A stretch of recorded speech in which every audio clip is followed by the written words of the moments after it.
Ba shakka kamfanin WhatsApp har yau sun ƙara sakowar sabon feature yadda ba za ka taɓa damuwa ba idan baka aiki da jibi wasu ko kuma duk wata irin wani application na mod WhatsApp.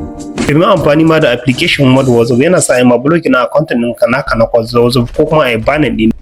To a cikin wannan bidiyo na zan nuna muku irin wasu sabon feature wanda sun kusa ku wanda in kaga dama ba ma sai ka sha'awa wannan amfani da application mod ba. Idan kana son nuna ma wannan ba shakka za ka karo da wannan, ya kamata ka tsaya har ƙarshe domin kallon wannan bidiyo domin za ka amfana da shi sosai.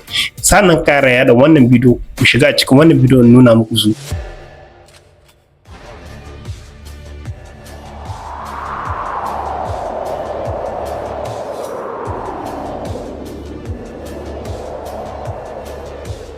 Assalamu alaikum wa rahmatullahi wa barakatuhu.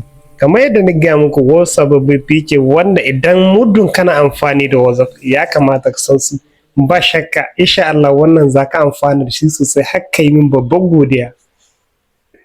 Da farko dai mu shiga WhatsApp din mu. Bayan mun shigo WhatsApp din mu kamar haka. Idan kun ka diba nan wajen security code gashi na boye wata namba ne. Gashi nan na boye wata namba.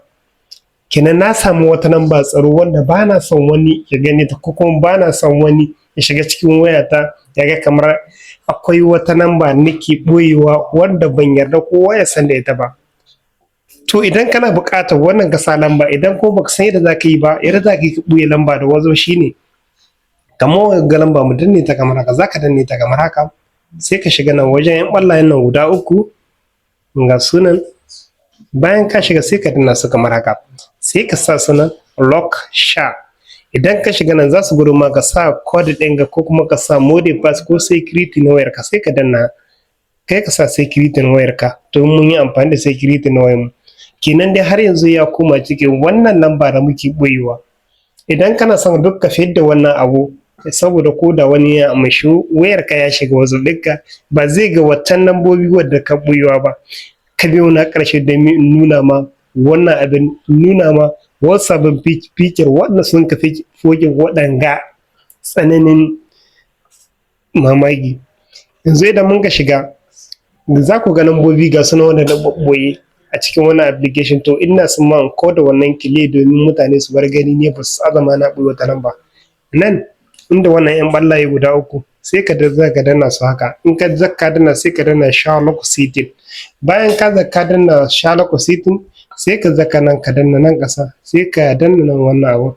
In ka danna nan sai ka yi my easy security.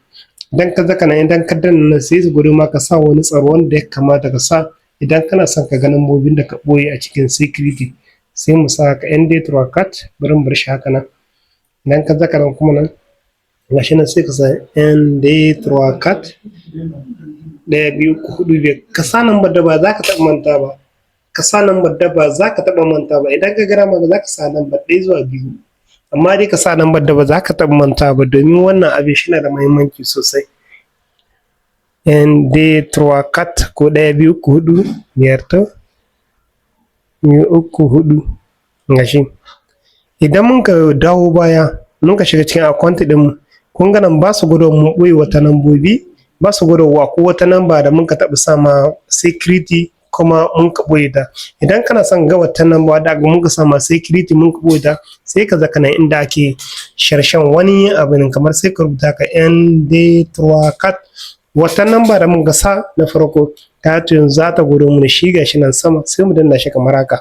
Bayan mun danna shi kamar haka za ta gudu mana wata lambobi da mun ka ɓoye guda 2. Idan kana son ka fidda su daga nan sai ka danna nan kuma inda wannan dan ɓallai guda 3 sai ka danna wajen shabot. Idan ka zaka nan sai ka deactivate wannan abin ga sai ka danna shi kamar haka continue. Idan ka danna continue nan zai gudu ma inda za ka sa wannan security code da mun ka sa idan muna son mu fidda shi sai mu sa security code din da mun ka sa sai mu sa ND cat gashi nan 1 2 3 4 gashi nan. To idan mun ka sa nan mun ka dawo baya za ku ga waɗannan lambobi sun fita sun dawo nan inda ake ganin su upload. Idan muna son ko mu hidda su za ka ɗiba security na wayarka har yau sai ka shiga ka fidda su daga nan idan baka buƙata. Gashi nan idan baka buƙata sai ka shiga ka fidda su daga nan. Yanzu idan baka shiga sai ka shiga ka fidda su daga nan duk lambobin da ka grama sai ka fidda su daga sai ƙara wannan ɗiban mode fast ɗin ga shikenan ka fidda lamba daga nan. To mu tai na gaba. Na kuma na gaba shine zaka shiga nan inda wannan yan ballaye guda uku zaka shige kamar haka sai ka shiga setting na wayarka. Bayan ka shiga setting na wayarka za ta gurma duka waɗannan irin abubuwa. Na farko shine wanda zaka shiga sai ka shiga wannan privacy. In ka shiga wajen privacy na farko shine gashi read. Me ake ni da read wannan in ka za kunna shi ina zaka gani wani idan ka yi ma wani message zaka gani ko ya karanta ba za ka taba ganewa ba. To idan kana son wani ko ya yi ma message ba za ka taba gane ka karanta ko ba karanta ba sai ka kashe wannan abin kamar haka. Bayan ka kashe shi ko wani na turo ma wani message ko kuma turo ma wani video zaka ga ka kalli duk wasu abubuwan da turo amma shi ba zai iya gane kai ka kalla ba. Idan kana son ka kashe sai ka kashe wannan abin. Idan kuma kana son ka kunna sai ka kunna shi kamar haka. Wannan idan ka bar shi kunne duk wani yayi ma misa zai iya gane ka gani amma kuma idan ka kashe shi haka ko da wani yayi ma message bai iya gane ka kalli message ɗi ne. Sa'annan sai mu tai huri na gaba. Huri na gaba shine gashi advance ID. Sai ka shiga cikin advance ID. Me ake yi advance ID? Advance ID na farko shine wannan duk wata namba da baka sani bai sai ya aiko ma message a cikin wayarka ta WhatsApp ba. Duk wata namba da ka sani bai sai ya ma aiko ma message, photo ne ko video ko wani voice ne ko wani message ne bai zakwa. Idan kana son duk wata namba da ka sani baka son ta yi ma message ko kuma wata namba sai ka danna shi kamar haka. Idan kuma baka so kuma sai kashe shi. Kuma na wannan shine protect na ID. Wannan wajen kira mafi yawanci idan kana kira kai da mutum zai kokarin track ɗinka ya gane wajen da kake amma wannan da ka kunna shi kamar haka to ko da kana kira kai da mutum bai isa ya gane kai inda kake ba. Shi ma wannan shi na da muhimmanci sosai domin wannan abin gaskiya shi na da kyau sosai. Ya kamata ko ƙara ko sake kunna wannan setting za ku ji daɗin aiki da su matuƙa.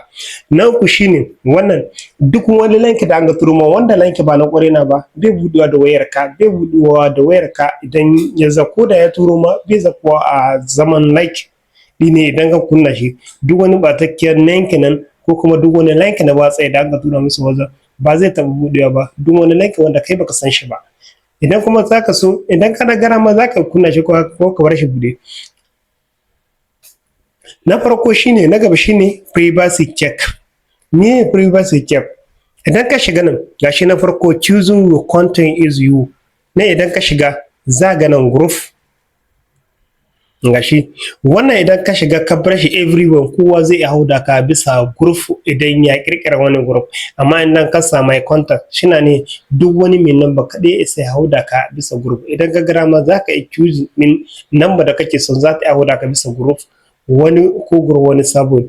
Idan kuma ka samu contact shina ne duk wani wanda da lambar ka zai kirkira group kuma ya hau da ka sama. Idan kuma ka sana mai kwanta yana nan kenan sai lambar da ka zaba ita dai ta dai zai hau shi dai na dai zai hau da ka bisa group ne.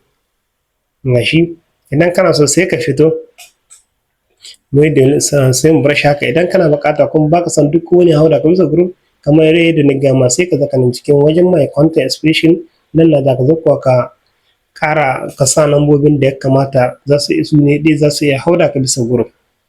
Shi kuma wannan silence call duk wata namba da ka sani duk wata namba da baka sani ba idan ya kira ka wayarka ba za ta taba sone ba tana kin silence ne. Kinan duk wata namba duk wata bakuwar namba da ta shigo WhatsApp duka ko da ya kiran ka a WhatsApp duka wayarka ba za ta sone ba. Idan ka kunna wannan abu wayarka ba za ta sone ba. Duk wata bakuwar namba da ta shigo ka cikin WhatsApp wayarka ba za ta sone ba. Sai ka kunna shi kamar haka. Na biyu ne shine blocking ɗin kwanta ga duk wata namba da kai blocking za gane ta. To na uku shine control your personal info. Na farko shine idan mun ka shiga my profile shine ne duk kowa zai iya gani everyone kowa zai iya gani irin fotonka wanda ka aza bisa profile ɗinka. Idan kuma ka zaka nan kamar na biyun ka zaka kasa my contact duk wani wanda a da number ka shi ma zai iya gani irin foton da ka aza bisa contact ɗinka. Idan ka zaka nan kasa na uku yana ne za ka zaɓo irin lambobin da ya kamata su ga hotonka na profile ɗinka na WhatsApp. Idan ka sami wodi babu wanda isa ya ga hoton da ka zaɓi su WhatsApp ɗinka, ba shakka shi ma wannan zai amfani mu sosai, domin wannan zai amfani mu sosai da matayenku ko kuma in ke da yaranku, don mafi yawanci wannan hanya ana bi ne a ga irin hotunan da sauransu dai. Amma ba shakka wannan za mu amfana da shi sosai insha Allah. Na biyu shine reading receipt. Kamar yadda ne yi muku bayani ne a baya, wannan reading receipt shi ma yana da matukar muhimmanci sosai, domin za ka iya aika mutum da misali bisa WhatsApp, ko kuma za ka kana aika mutum misali bisa WhatsApp ka ga ya ki saurara, kuma ga ya mai kasan mabu ka kai mamaki wai wani mista bi sauraro kai su dina, alhalin ba haka nan bane. Ya zaka ne ya kunna wannan, idan kana so kai ma za ka yi kunna, za ka iya sauraron duk wani misali na wani, amma shi kuma bai isa ya ganka kai ka saurari wani misali ba. Shi ma wannan ba shakka za mu amfana da shi sosai. Nan mun ga tsaya cikin wannan bidiyo, insha Allah za mu ke gaba, kuma insha Allah za mu rinka kawo muku irin abubuwa wanda sun kafi haka ba mun mamaki a cikin application ɗinka na WhatsApp. Wani sirri da waya wanda ba sani a cikin application ɗinka na WhatsApp. Da Allah idan wannan bidiyo ya birge ka, da Allah ka yaɗa mana shi domin uwa da wasu amfana da shi. Mun gode.